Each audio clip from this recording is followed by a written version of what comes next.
Remue ménage. Remue ménage.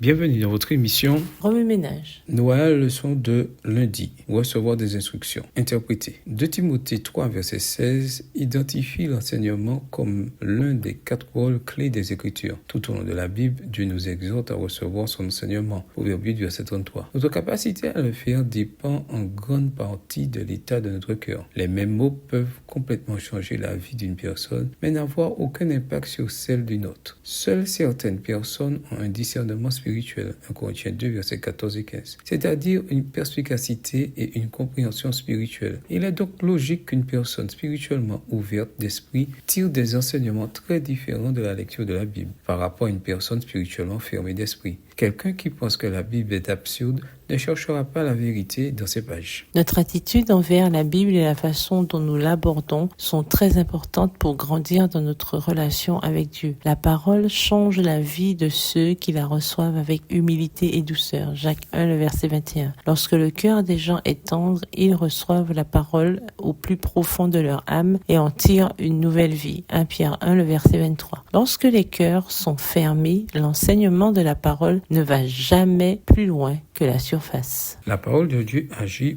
en nous lorsque nous avons la foi, lorsque nous croyons que Dieu a quelque chose à nous dire. Il nous parle effectivement à travers sa parole et agit dans nos vies. Cependant, cela dépend beaucoup de notre foi et de nos attentes. La bonne nouvelle, c'est que si notre foi est faible, Dieu peut l'aider à grandir. Marc 9, verset 24. Même si elle est aussi petite qu'une graine de moutarde. Luc 17, verset 6. L'un des grands objectifs de la Bible est de nous dire la vérité sur l'état de notre relation avec Dieu et sur la manière de la renforcer. Si notre cœur est ouvert au Saint-Esprit, si nous abordons la parole avec humilité, nous en ressortirons toujours transformés, même si nous ne le reconnaissons pas immédiatement, car ce changement et cette croissance sont souvent progressifs. Cependant, si nous nous accrochons à notre apathie et à notre péché et que nous ne sommes pas disposés à changer, la lecture de la Bible ne nous sera guère utile. En fait, beaucoup lisent la Bible sans profit, voire pour leur perte. Avec une mauvaise attitude, notre condition spirituelle peut en fait s'aggraver pendant que nous lisons la Bible.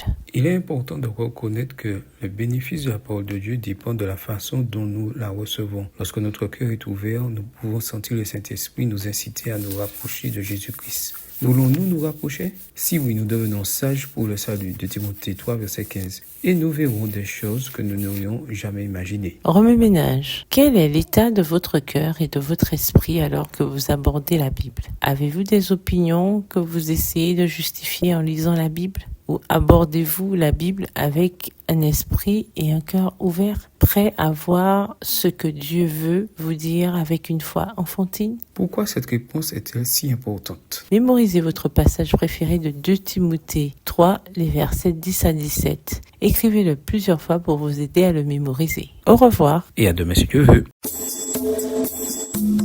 Remue ménage. Remue ménage.